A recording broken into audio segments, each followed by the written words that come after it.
Hello and welcome to Byju's IAS. Let's get started and look into the first article. The first article is speaking about ransomware. What is a ransomware? It is a malware. What happens? Let's say we have an hacker. An hacker enters a person's computer. There are files in a person's computer. These files are encrypted, and as a result, a person may not be able to access his or her own database or the files that is present in that computer. Or let's take the example of an organization. An organization has huge databases. It has large amount of information. It also has some of the important information which is required for a day-to-day basis. So what does the hacker do? He encrypts such a data, and if this particular person or this organization has to use this information, a ransom has to be paid in a form of a cryptocurrency or in the form of money, such a way that this information which is encrypted will be decrypted and the person would be able to access the data. So basically, a ransomware is nothing but a malware which will encrypt the data or the information or the files or a database of an individual or an organization, whereby after paying some money to the hacker, he decrypts this data so that it can be reused by that individual or by an organization. Why are we discussing this? That is because recently there is one of the ransomware called as the ransomware evil. So Revil stands for ransomware evil. It is also known as Saudi Nokibi, and this happens to be a ransomware as a service operation. Now the question is, what is this ransomware as service operation? Before we understand, we have to understand what is this software as a service. Let's say for example, there is Microsoft Outlook, or let's say for example, Gmail as well. What does it do? It provides you service. It also provides services to the organizations as well. Let's say we are using Gmail for free of cost, but if organizations have to use, they may have to pay some money as well.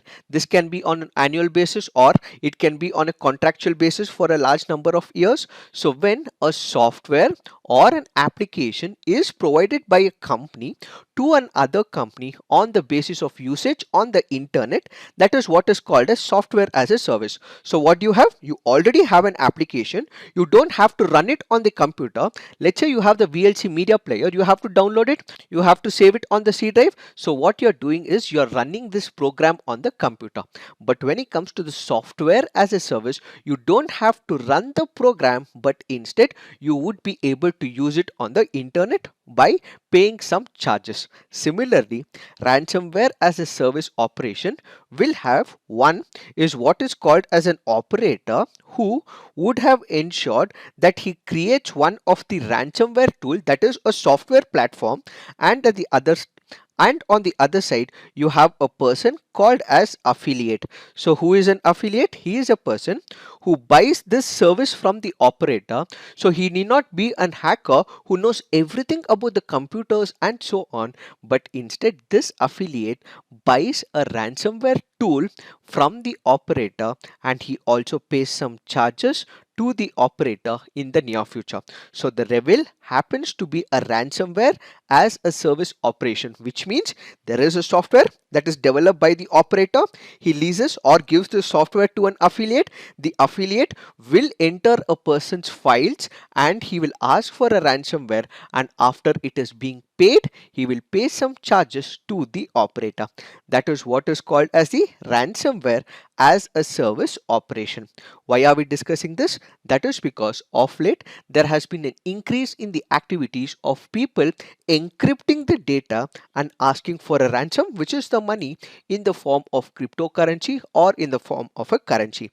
So how do these operators help? They provide the encryptors and the decryptors. So when a file is present in a computer or in an organizational database, this will be encrypted. So this also has to be decrypted as well, so that the original person, after he pays the money, is given access to it. So they provide the encryptors and the decryptors. They provide the infrastructure required for the negotiation communication. This hacker who's encrypted the data will also have to speak to the organization or an individual. So you require a safest network communication. This is once again provided by the operator. And finally, if the individual does not pay, such an information of an individual will be posted on a leak site, all of which will be provided by the operator. So it is this operator who is the creator of such an ransomware.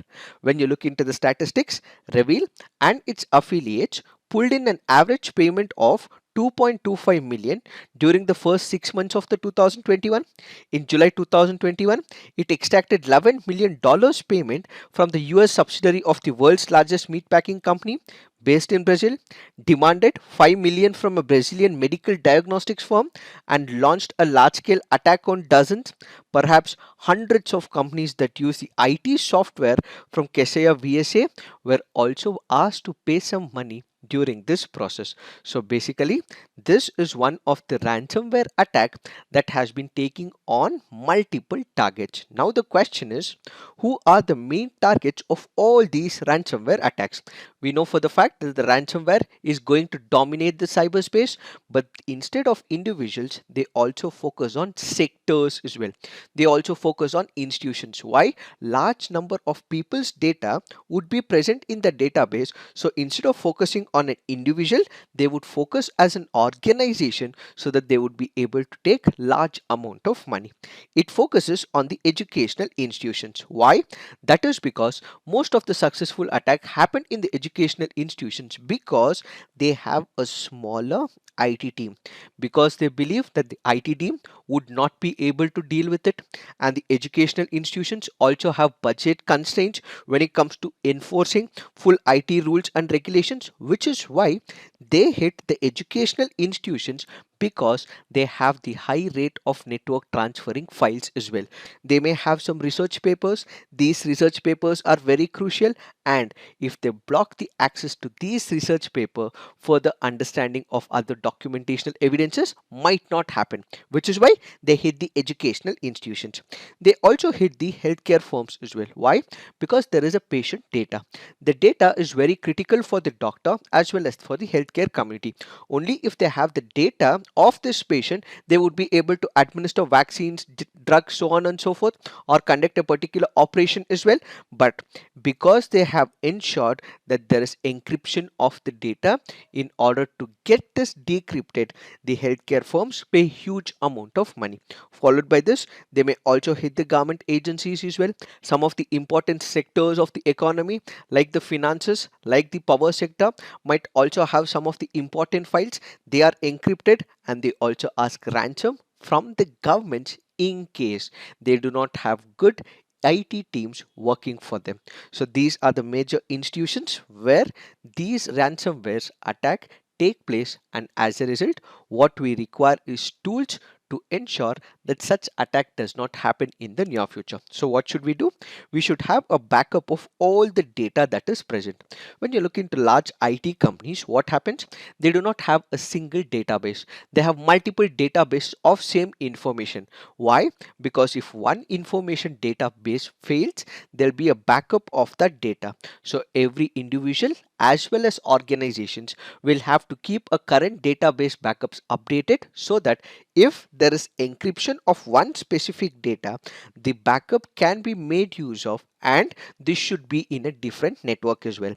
We have to ensure that any unsafe links or links which we are not aware of, if it comes to our inbox, such should not be clicked or such should not be activated as well. There might be viruses, there might be trojans, there might be multiple things sent by an email. If this is activated indirectly, the ransomware access would be provided. Further, we should avoid USB sticks or the pen drives in those computers which we are not aware of. Generally, we have a tendency to use the pen drives in all types of computers. This should be avoided, as there can be a malware that is carried forward from an unknown computer to our computers. In addition to this, if there are softwares that are present on the computer or which is running on the internet, there are these updates that are run by the original organization. So these software updates and patches will have to be updated usually. So regular updating programs and operating system help in prevention of the malware. And finally, we have to make sure that the artificial intelligence tool along with the machine learning is integrated into picture, so that the ransomware attack does not happen on our system as well as on the organizations. It is this that we have to understand in reference to this article. Now let's look into the next article. This article says, why are hydropower projects in the Himalayas risky? This article here is speaking about the hydropower projects in the Himalayan region. Let us try and understand what is the author trying to convey. We have the Environmental Ministry, which has given consent to about 7 hydroelectric power projects in the Himalayan region. So this was also conveyed to the Supreme Court of India, that the government of India has given permission to operation or construction of about 7 hydroelectric power projects. Before we understand this further, let's have a brief idea with respect to the background. What happens in 2013? 2013, India witnessed one of the disastrous floods in the Kedarnath. So this Kedarnath flood of 2013 resulted in about 5,000 people passing away. As many as 5,000 people lost their lives, and as a result, the Supreme Court of India put a stop to the developmental activities, especially the hydropower construction projects. So what does the Supreme Court do? The Supreme Court asks the central government to appoint the committee. This committee will try and identify what are the loopholes in the system. They will try and identify whether the hydroelectricity project should happen in the Himalayan ecosystem. Why? Because the Himalayan ecosystem is one of the fragile ecosystems in the world. So there was to be an appointment of a committee. This committee will understand whether this project has to be executed or not, and finally this has to be followed by the government of India. So what does the government of India do? It appoints a 17-member expert committee led by environmentalist Ravi Chopra.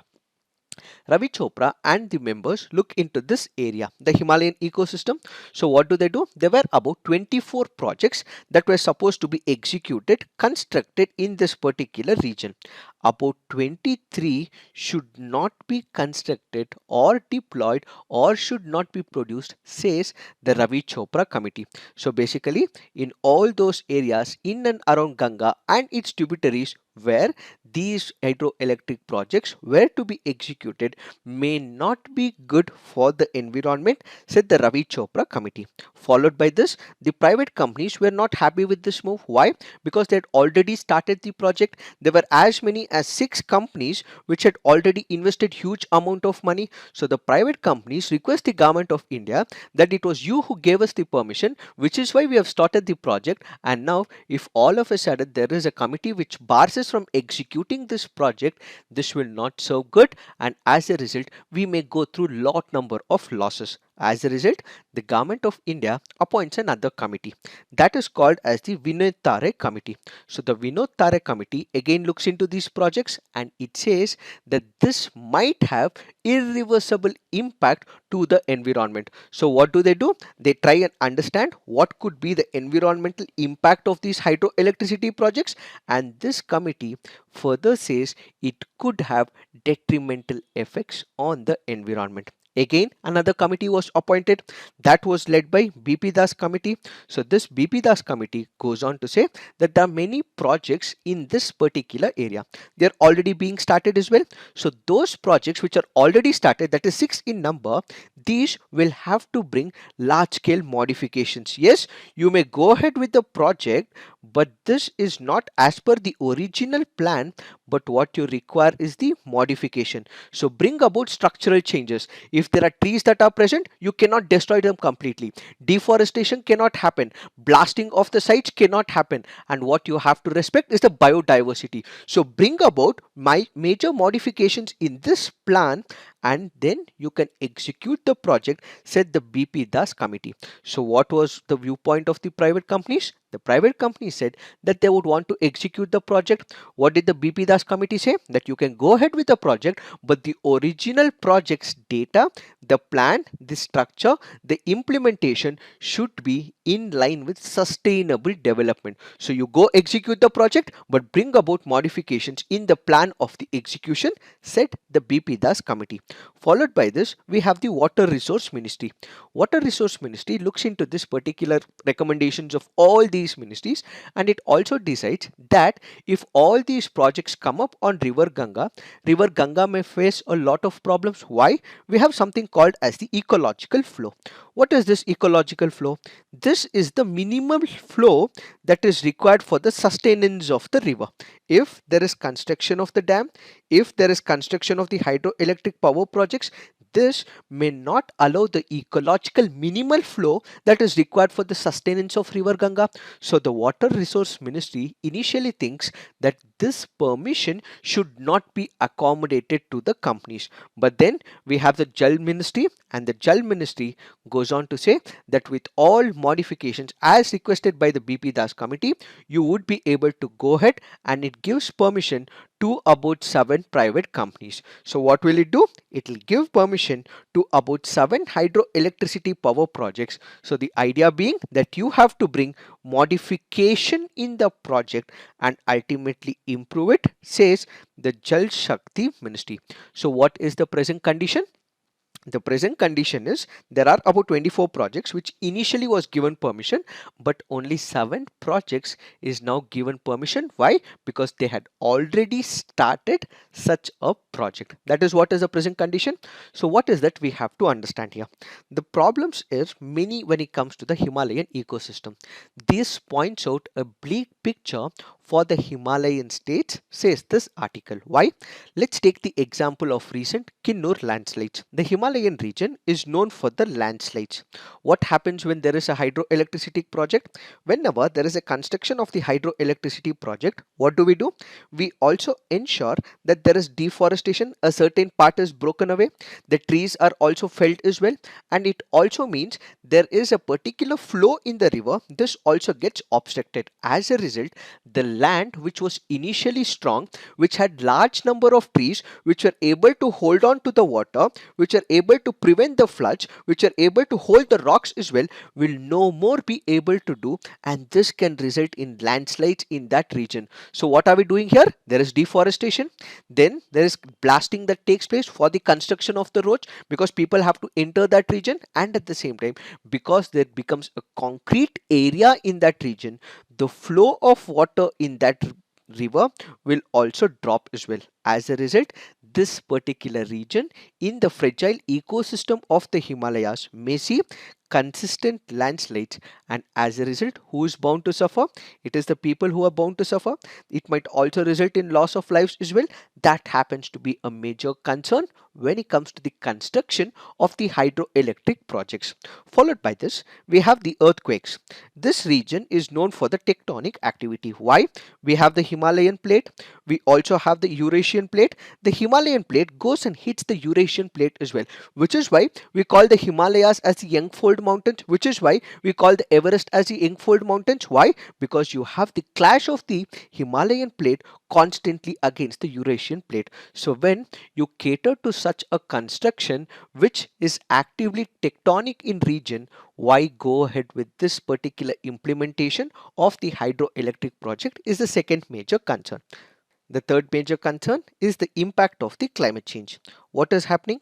We know for the fact that because of the increasing temperature, because of the anthropogenic induced factors, there is excessive heating that is taking place. As a result, the glaciers that are present in the Himalayas, they are melting. When they are melting, it means there is sudden rush of water. When there is a huge glacier that immediately breaks, or there is excessive flow of water, we did witness recently as well that there was excessive flood which also resulted in loss of lives as well. One such example that we can speak of is the breaking in the Raunti Glacier. Recently, we had a break in the Raunti Glacier. This triggered floods as well, and all those people who are working on some of the important hydroelectricity projects in Rishiganga Hydroelectric Project and Tapovan project, that is where these people lost their lives as well. So these are some of the negative impacts that could result if hydroelectricity projects continues to present. Then there are other set of arguments as well. These are the positive arguments. What are those? If we consider the hydroelectricity projects, these are clean energy. What do we mean by clean energy? When we consider the coal as one of the electricity producing generators, it releases a large amount of emissions. This could haunt and increase the climate change emissions, which is why we have to continue with the hydroelectricity project is one of the argument. Apart from that, we have the states of Uttarakhand, which is able to construct these hydroelectricity projects as well.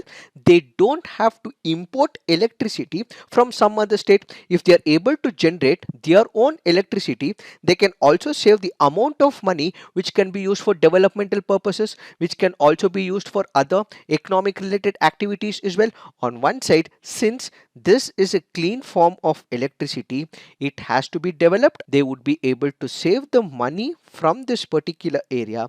As a result, we would be able to develop. These states are some of the arguments. So what is the way forward? The way forward is there are multiple other options that the government will have to explore. Let's say we have the solar energy. The government will have to explore the solar energy in this region. Ideally, solar energy will not require much of felling of the trees, and at the same time this will not require breaking of the mountains as well. So what we can look at as an option immediately is the solar power. We can also go ahead with small runoff hydropower projects, and this will also reduce the impact on the Himalayan ecosystem. It is this that we have to understand in reference to this article. Now let's look into the next article. This article says, how was the backward classes policy restored? The article here is speaking about 105th Constitutional Amendment. What is this 105th Constitutional Amendment? What is the background with respect to 102nd Constitutional Amendment? Has been explained on 11th of August 2021. To understand this entire article, you have to go back to our CNA recorded on 11th of August, and you will understand the entire picture of what is this constitutional amendment. Now let's look into the next article. This article says the 10% edge. It is speaking about the IPO of Life Insurance Corporation of India. This will be explained as part of our economy this week. Now let's look into the mains practice question. The mains practice questions for today is an essay. You have to write an essay for 1000 to 1200 words. The first essay, cyber world, its charms and challenges. Second question, economic interests and ecological imperatives in the Himalayan ecosystem. So please write all your answers on the comment section, and you can also upload the images on our website, and the link for the same will be given in the description box. So put in as many answers as possible, have a peer review, give positive feedback to your friends' answers. So this is it for today. Thank you for watching. All the best.